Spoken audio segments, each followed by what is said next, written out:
Kyle leaned closer. Human, let me tell you something.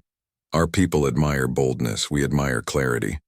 To hesitate, to hide behind excuses, it looks like cowardice. And yet, she still waits for you. That means something. Daniel sat in silence, the weight of Kale's words pressing on him. Cowardice. That was the last thing he wanted to be known for. But neither did he want to rush into something he didn't understand. What happens, he asked finally, if I don't choose? Kale's eyes hardened. Then she will be shamed. They will say she wasted her time on a human who was too weak to answer. And you? His voice grew quieter. You will not be welcome here much longer. That evening, Daniel worked late, repairing a damaged energy node on the colony's edge. He welcomed the quiet, the chance to think without eyes on him. But he wasn't alone for long. Leora appeared again, walking barefoot across the smooth, stone path. The setting suns painted her in orange and crimson light, making her robe shimmer. She stopped a few steps away, her posture straight, her gaze fixed on him. Do you think I wait because I am desperate? She asked. Daniel set his tools down slowly. I don't know what to think anymore. Her golden eyes narrowed. I wait because I see strength in you. Different strength, not like my people, not like anyone here, but strength all the same. Daniel's chest tightened. Then why do you sound angry? Because I am bold, and you are not. Her words cut like a blade, yet there was no cruelty in them, only truth. Because I whisper questions that deserve answers. Because every day you say nothing, I wonder if I am wrong about you. Daniel looked down at his hands, stained with oil and dust. He had always been proud of his work, of fixing what was broken. But here in front of her, his silence felt like something broken too. I'm not trying to hurt you, he said softly. Her gaze softened, though her voice remained steady. Then don't. For a long moment, silence stretched between them. The hum of the machines filled the air, steady and constant like a heartbeat. Finally, Daniel lifted his head. I can't give you an answer yet, not the way you want it. But I don't want you to think I don't care. I do, more than I thought I would. For the first time, Leora's lips curved into a true smile. Not sharp, not mocking, but warm. Then perhaps there is hope for you yet. She turned to leave, her robe flowing behind her like a shadow. But before she disappeared into the twilight, she glanced back. Do not make me wait much longer, human. The eyes of my people are on us both. Daniel stood alone, the sun sinking into the horizon. His heart pounded with confusion, fear, and something else he wasn't ready to name. He had thought this world only needed his hands, his tools, his knowledge. But now he realized it needed his courage too. And soon, he would have to decide whether that courage was enough to answer Leora's whisper. The colony plaza was never silent. Voices, footsteps, and the steady hum of energy conduits created a constant rhythm, like a living city heartbeat. Yet Daniel felt the noise differently. Now, it wasn't just background sound, it was whispers, glances, and judgment. Everywhere he went, people looked at him as if expecting something. He had become a story, the human who makes Leora wait. That morning, as Daniel carried his tool case through the marketplace, two merchants stopped talking as soon as they saw him. Their eyes followed him, and one muttered something in the alien tongue that Daniel didn't fully understand. But the meaning was clear enough in the sneer. He tightened his grip on the case and kept walking. At the repair site, Kale was waiting. The older engineer folded his arms, his expression serious. You should speak to her family, Kale said, bluntly before Daniel even began his work. Daniel blinked. Her family? Why? Because silence has gone on too long. They are beginning to think you mock them, that you make sport of their daughter's boldness. Daniel's stomach tightened. I've never mocked her, never. Intent does not matter, Kale said, shaking his head. What matters is what people see. And they see hesitation. That is weakness. Daniel exhaled sharply. On Earth, we don't do things this way. I don't just claim someone because she stood near me or gave me food.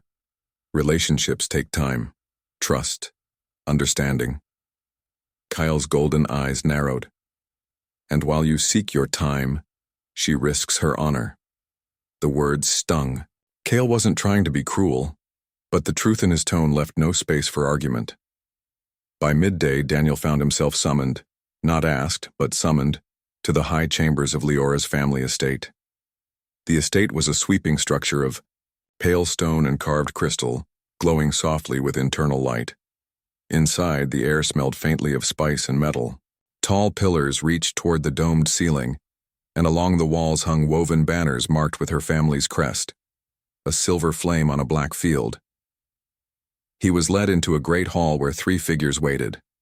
They were older than Leora, their robes darker, heavier, their eyes sharper. At the center stood her father, a tall man whose presence filled the space without a single word. His gaze cut into Daniel like a blade. "You are the human," the man said, his voice deep and cold. Daniel swallowed. "Yes. I'm Daniel. You make my daughter wait," the man interrupted. Daniel hesitated, then said carefully, "I didn't understand what it meant. I thought she was just being kind." The father's eyes narrowed. "Kind? She is not a servant. She is noble. Every step she takes is seen by many. And for weeks, she has stepped toward you. Do you think that is done lightly?" Daniel shook, his head quickly. "No, I understand now, but where I come from, things are different. We don't—" The man raised a hand, silencing him. "Enough of your excuses. If you will not claim her, then say it. Say it now and release her." Daniel froze. Release her? The thought twisted in his chest. He couldn't simply walk away, not after everything, but neither could he stand here and make promises he wasn't ready for. Before he could answer, a voice rang out from behind. "Father, stop." Leora entered the chamber, her robe flowing like liquid silver. Her golden eyes were steady, her chin high. She moved past Daniel to stand between him and her family. "He owes you no answer today," she said boldly. "His way is not ours. That is why he interests me." Her father's gaze hardened. "Leora, you risk disgrace." "Then let me risk it," she replied. The silence that followed was sharp enough to cut stone. Finally, her father turned away. "Do as you will, but do not expect protection when his silence shames you." With that, he left the chamber, the others following. When they were alone, Daniel exhaled heavily. "You didn't have to do that." "Yes, I did," Leora said firmly. "You may not see it, but every day I wait for your answer. I fight a battle. Not with swords, but with pride." Daniel looked at her, guilt twisting inside him. "I'm sorry. I didn't mean to put you in this position." Her lips curved into a faint smile. "Then don't apologize. Prove me right instead." That night, the colony shook. It began with a low rumble like distant thunder, then a violent crack of energy split the air. Alarms blared as people rushed through the streets shouting in panic. Daniel grabbed his tool case and ran toward the source of the disturbance. The Western energy grid. The sight made his blood run cold. A massive conduit had ruptured, spilling arcs of violet lightning into the sky. The protective shields flickered, threatening to collapse. If they failed, half the colony would be destroyed in the surge. Workers scrambled, shouting orders, but the system was too unstable. No one dared get close. Daniel didn't think. He acted. He strapped on protective gloves and pushed through the crowd. The arcs of energy licked the air, searing the ground. He ducked low, sparks grazing his shoulder, and forced open the control panel. Circuits screamed under the overload. "Daniel!" a voice shouted. He glanced back to see Leora running toward him. Guards tried to stop her, but she shoved past them, her robe torn by the wind. She reached him just as another surge ripped through the conduit. Daniel braced himself against the blast, his body trembling with the effort. "Get back," he shouted. "No," she snapped, her golden eyes blazing. "Not without you." Together they worked, Daniel stabilizing circuits with his tools, Leora shielding him with her own body when the arc struck too close. Her strength and his precision combined, each trusting the other without hesitation. Finally, with one last wrench of his arm, Daniel locked the safety clamps into place. The energy surge faded, the arcs dying down until only a soft hum remained. The colony was saved. Daniel collapsed to one knee, exhausted. Before he could fall, Leora caught him, lifting his weight with surprising ease. The crowd, silent until now, erupted in shouts, not of anger but of awe. They saw the human risk his life for their colony. They saw Leora shield him as if he were her equal. And in that moment, something shifted. Later, as Daniel lay in the infirmary, bruised but alive, Leora sat beside him. "You were reckless," she said softly. "You were too," he replied with a tired smile. Daniel wiped the sweat from his brow as he tightened the last bolt on the humming power relay. The alien energy grids were unlike anything back on Earth. Streams of violet current flowed through transparent conduits, pulsing like living veins, across the colony walls. To the aliens, this was simple maintenance, but for Daniel, every repair was a puzzle. He was the only human technician in the colony, the outsider who had been invited because of his strange human way of thinking. Improvisation, they called it. The worksite was quiet except for the low hum of the machines. But Daniel could feel eyes on him again. He didn't have to turn around to know who it was. Leora. For over a month she had been there, sometimes standing in the shadows of the plaza, sometimes walking near him as if by accident, sometimes offering him small things like fruit wrapped in shining leaves. She was taller than most of her kind, her posture proud, her gaze steady. Her hair, dark with streaks of silver, shimmered when the colony's twin suns hit it. Every time she appeared, Daniel told himself it was coincidence, but coincidences didn't happen every single day. He tightened the bolt one last time and leaned back. "There," he muttered to himself. "You work like the machines you fix." Her voice came from behind him, clear, bold, with a hint of teasing. Daniel turned, and there she was again, standing barefoot on the smooth white stone, her robe brushing against the ground like flowing water. Daniel gave her a polite smile. "Just doing my job." "You always say that." She tilted her head, her golden eyes narrowing slightly. "Always the same words." He chuckled awkwardly. "Well, that's because it's true."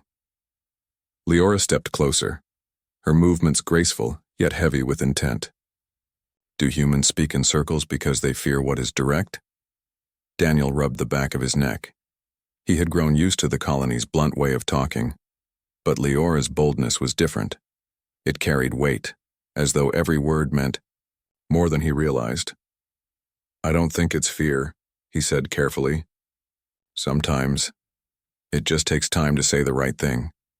Her lips curved into a smile that looked almost sharp. She leaned just slightly forward, enough that her presence filled the air between them. "It has been over a month." Daniel blinked. Since you began speaking with me, since I began waiting." Her voice dropped lower, almost a whisper, but it cut through him more sharply than a shout. "Why haven't you chosen me, human?" Daniel froze. He opened his mouth, but no words came. Chosen? What was she talking about? He looked around as though the other workers might explain the meaning, but the plaza was empty except for them. Leora's gaze did not waver. "I do not like repeating myself. I do not enjoy waiting. Yet I have done both for you." Daniel finally found his voice. "Chosen you? I don't understand." "You understand enough," she said firmly, though her tone softened at the edges. "A month of speaking, of sharing moments, of my presence beside you, in my people's way, that is longer than most wait.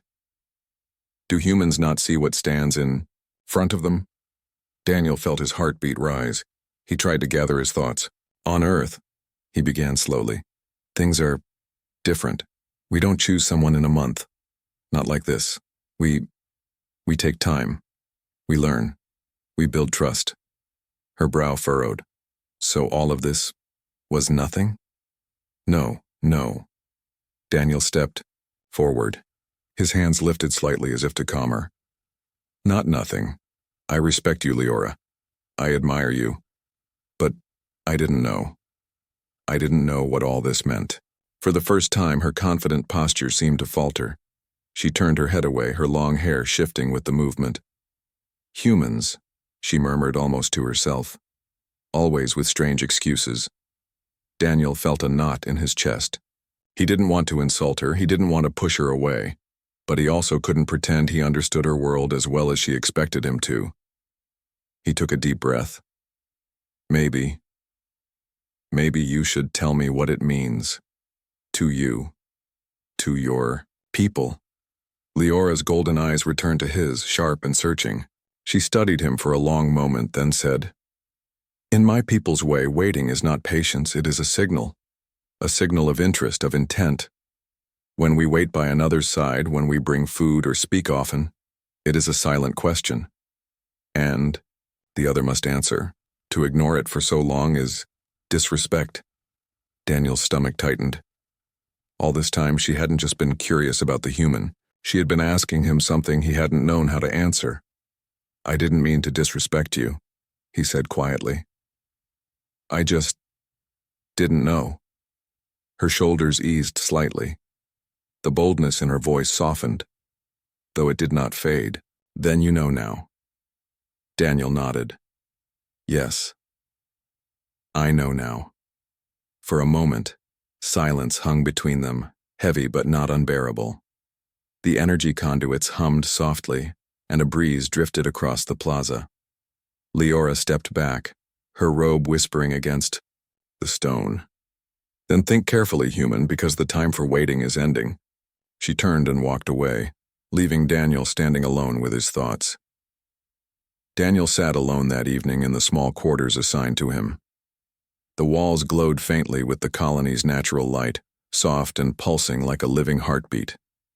He stared at the ceiling, replaying her words. Why haven't you chosen me, human? It's been over a month. The way she whispered it still echoed in his mind, bold, unshaken, but not unkind. He realized now that every fruit she had given, every glance, every conversation, had been more than courtesy. They had been offerings, signals. He sighed, running a hand through his hair. On Earth, a month was barely enough time to move from strangers to friends. Here, it was nearly an eternity. He thought of her. Her sharp smile, her steady gaze, the way she had always been, there in the corner of his vision. Part of him felt guilty. Part of him felt curious. He didn't know what he would say when she asked again. But he knew one thing for certain. She would ask again. Daniel woke early the next morning, long before the colony's twin suns rose over the horizon. He hadn't slept well. Leora's words still weighed heavily on his mind, echoing again and again. Why haven't you chosen me, human? He splashed water on his face from the basin, staring at his own reflection in the polished metal. He looked tired, confused, and more human than ever in a place where almost no one else was. When he stepped into the plaza for his daily work shift, he noticed the difference immediately. Eyes, dozens of them. Alien workers, traders, and even children glanced at him, whispered, then looked away when he met their gaze. It was subtle but clear. Something had changed.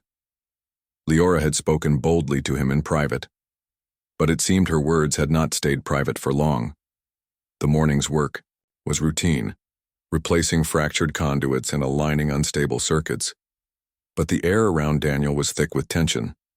Whenever he lifted a tool, he could hear faint murmurs behind him. That's him, someone whispered. The human who has not chosen. He makes her wait, a whole month.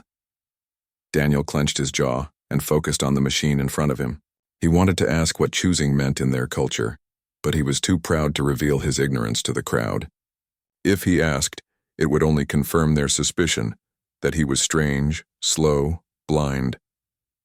He tightened the last clamp and leaned back. Suddenly, a shadow stretched across the platform. He didn't need to turn to know who it was. Leora. She stood there, tall and graceful, her golden eyes watching him with the same intensity as before. The crowd hushed. Even the children stopped playing. Daniel forced himself to speak calmly. "You're here early." Her lips curved slightly, but her tone carried no humor. "And you are late." He frowned, checking his tools. "No, I started at the usual time. Not late to work." She stepped closer. Her voice was steady, but beneath it was something sharp. Late in answer, late in courage, late in choosing. The crowd murmured again, some nodding, others shaking their heads. Daniel felt heat rise in his chest. He didn't like being made a spectacle, but he also didn't want to dishonor her. "I told you yesterday," he said carefully. "On Earth, things are different. We don't rush into something like this, we take time." Leora tilted her head, her expression unreadable. "Your time looks like hesitation. To us, hesitation is weakness. It is an insult to the one who waits." Daniel swallowed hard. The word insult struck him like a blow. He hadn't meant to insult her. He hadn't even understood what he was doing. But here, in this alien culture, ignorance was no shield. Later that day, Daniel found himself sitting with an older alien, engineer named Kyle, a broad-shouldered figure with pale skin and lines etched deeply into his face. Kyle had always been patient with him, explaining the systems in simple terms, almost like a teacher. Now Kyle studied him with quiet curiosity. "You don't know what you've done, do you?" Daniel shook his head. "I honestly don't. I thought she was just being friendly." Kale let out a laugh, low and rough. "Friendly? No. She is of noble blood. She does not waste her time on idle talk. When she waits near you, when she brings you food, when she asks for your company, that is not friendship. That is a proposal, a challenge." "A challenge?" Daniel frowned. "Yes." Kale's golden eyes gleamed. "She offers herself boldly. She tests your strength, your honor, your decision, and you stand silent. You work your machines. You look away." Daniel rubbed his temples. "Where I come from, a month is nothing. It's barely the start of friendship. I didn't know."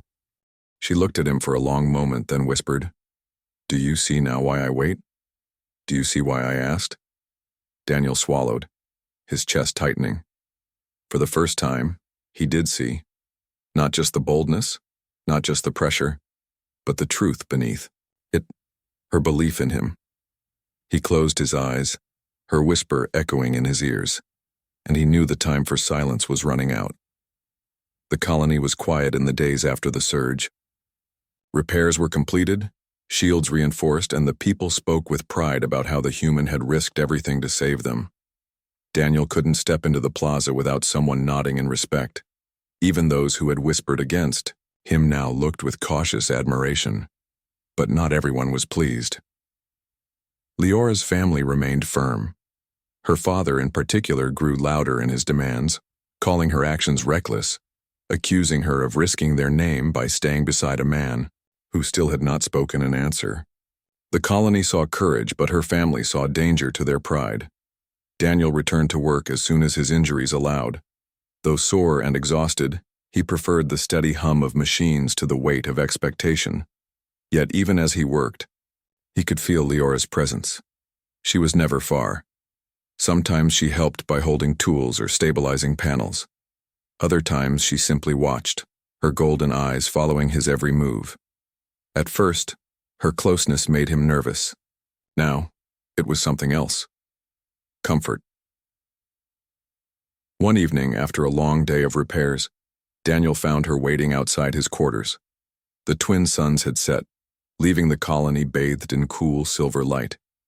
She leaned against the wall, her robe flowing, like liquid shadow. "You walk like someone carrying heavy stones," she said. Daniel chuckled softly. "That's about right. You saved the colony. You should walk with pride." He looked at her, his expression thoughtful. "Do you really think pride matters more than patience?" Her golden eyes narrowed slightly. "To my people, pride is everything. To wait is to give. And to give without answer is to bleed honor. Daniel hesitated, then asked the question that had burned in his mind for days. Then why do you still wait for me? Her gaze softened. She stepped closer, her voice quiet but steady. Because I believe your way is not weakness, it is something I do not understand and I want to. Daniel felt his chest tighten. For weeks he had thought she only demanded. But now he saw the truth. She was also reaching across a distance, trying to meet him halfway. He smiled faintly. On Earth we build slowly. Not because we're afraid, but because we want things to last. That's why I didn't choose quickly. Not because you weren't worthy, but because I didn't want to treat this like something shallow. Her lips curved into the smallest of smiles. Then speak that truth louder, human. Because others think you are only silent. The next day, Daniel was summoned again to the estate. This time, the hall was crowded with officials, nobles, and guards. At the center stood her father, his eyes like hard stone. You saved lives, the man said without warmth. For that, you have earned respect. But respect does not change the fact that you endanger my daughter's future. She cannot linger in uncertainty. It is time she is joined to a partner worthy of her. Daniel's stomach sank. You mean? Yes, her father said firmly. We have arranged a union, a son from the house of Kareth. He is bold, noble, and ready to claim her without hesitation. The joining will take place at the next assembly. Amadiyu, crowd murmured with approval. Daniel felt his chest tighten. He opened his mouth to speak, but before he could, Leora's voice rang out. No. The hall fell silent. Leora stepped forward, her golden eyes burning. I will not be given away.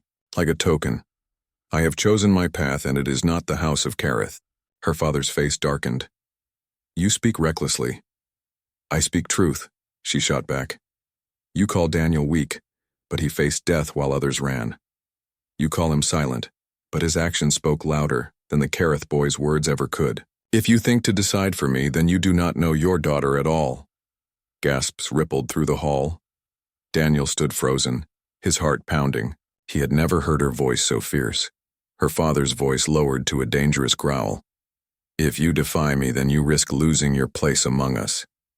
So be it, she said boldly. Better to lose my place than lose myself. The hall erupted in argument, voices clashing like thunder. Some supported her courage, others condemned her disobedience. Daniel felt caught in the storm, unprepared, unworthy of being at the center of it. Later, outside the estate, he found Leora waiting. Her hands trembled, though her expression remained calm. You shouldn't have to fight your own family for me, Daniel said softly, her gaze locked on his.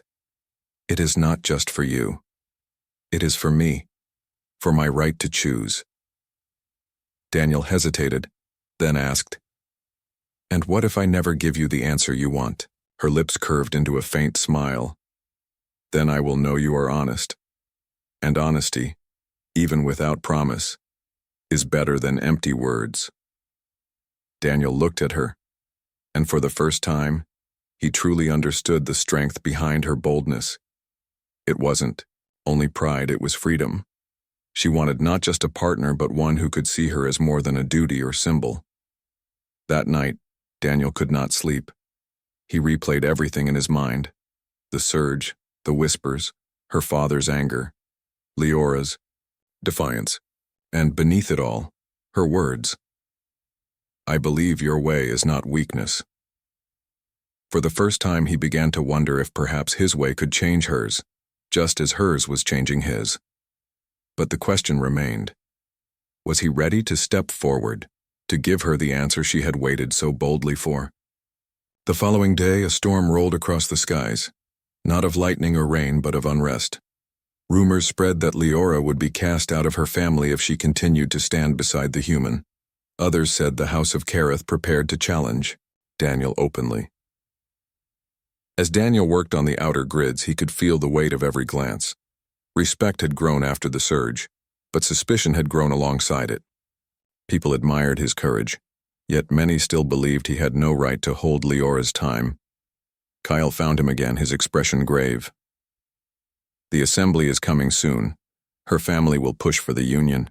If you stay silent, they will tear her from you. And if you speak, you must be ready to stand before them all. Daniel wiped sweat from his forehead, his heart heavy. And if I fail? Kyle's gaze hardened. Then she will fall with you. That evening, Leora came to him once more. She stood in the silver glow of the colony's lights, her robe billowing in the night wind. You look like a man facing battle, she said. Maybe I am, Daniel admitted. Her golden eyes softened. She stepped closer, her hand brushing his arm. Then know this. I will stand beside you, whatever comes. Daniel met her gaze, and for the first time he felt the wall between them begin to break.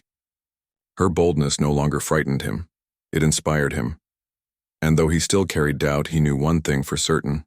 The time for silence was ending. The day of the great assembly arrived. The colony's central hall was vast, built of pale stone and silver beams, its ceiling open to the twin suns that poured light across the gathering. Every seat was filled. Nobles in flowing robes, merchants in plain garb, guards with sharp spears. Even children sat quietly at the edges, their eyes wide. Daniel stood near the entrance, his heart pounding. He had faced storms, fires, and ruptured energy grids, but nothing had shaken him like this moment. He was a human in a hall of aliens, one against hundreds. And yet, all eyes were on him.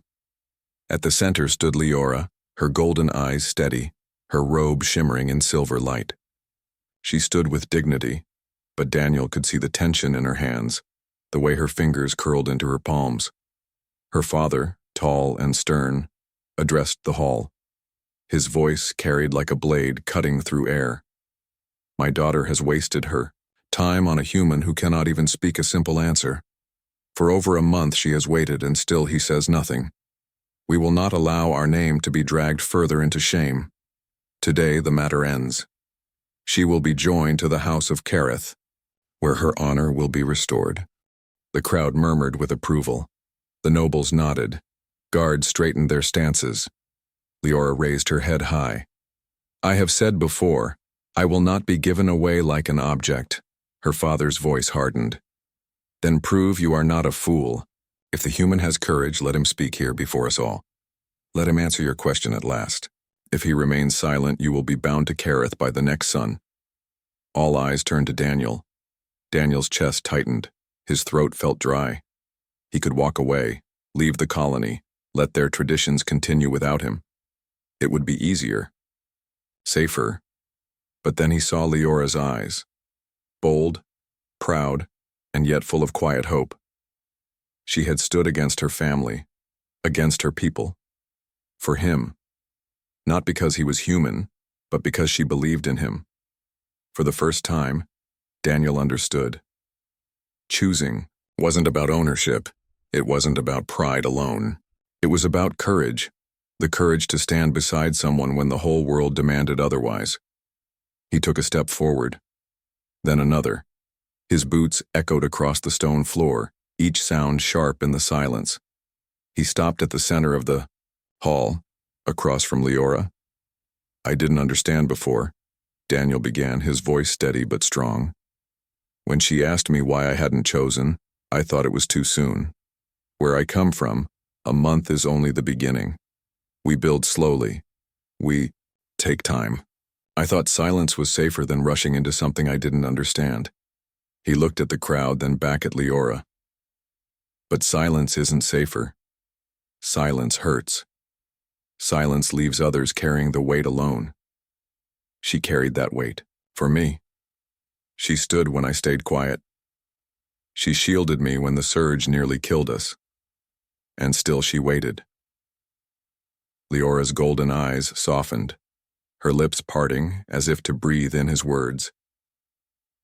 Daniel took a deep breath. So here is my answer, my choice. I may be human and I may not know all of your ways, but I know this. There is no one else I would stand beside, not in danger, not in doubt, not in life. My choice is her. The hall erupted with gasps. Whispers rushed through the crowd like wind. Her father's face darkened. Bold words, but words alone do not bind.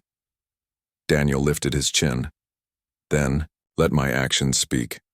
I already chose when I risked my life for your colony. I already chose when I stood in the storm and would not leave her side. And today, I choose again. I will not turn away from her. Not now. Not ever. The silence that followed was heavy, broken only by the faint hum of the hall's energy conduits. Finally, Leora stepped forward.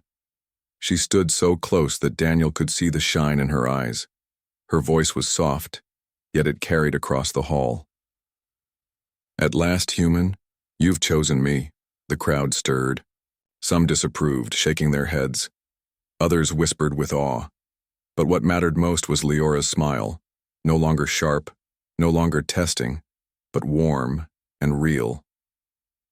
Her father looked at her for a long moment, then at Daniel. His expression was like stone, unreadable. At last he spoke. If this is your path, then it will be hard. You will face doubt, scorn, and challenge. But if you still stand, then perhaps you are not as weak as I believed. It wasn't approval, not fully, but it wasn't rejection either. It was the first crack in the wall. After the assembly, the plaza buzzed with voices. Some called Daniel reckless. Others admired his courage. Children ran ahead of him, imitating his bold speech with laughter. Daniel walked quietly beside Leora, his hand brushing against hers. She didn't pull away. You spoke like one of us today, she said with a faint smile. I spoke like me, Daniel replied. And you listened. She glanced at him, her golden eyes glowing in the fading light. Perhaps humans are not so different after all. Daniel smiled. Or perhaps we are. But maybe that's why we fit. That night, the colony lights glowed softly across the stone paths. Daniel and Leora stood together at the edge of the plaza, looking out at the twin moons rising above the horizon. The air was calm, but the weight of the day lingered. You know, Daniel said. Back on Earth, people say choices shape who we are.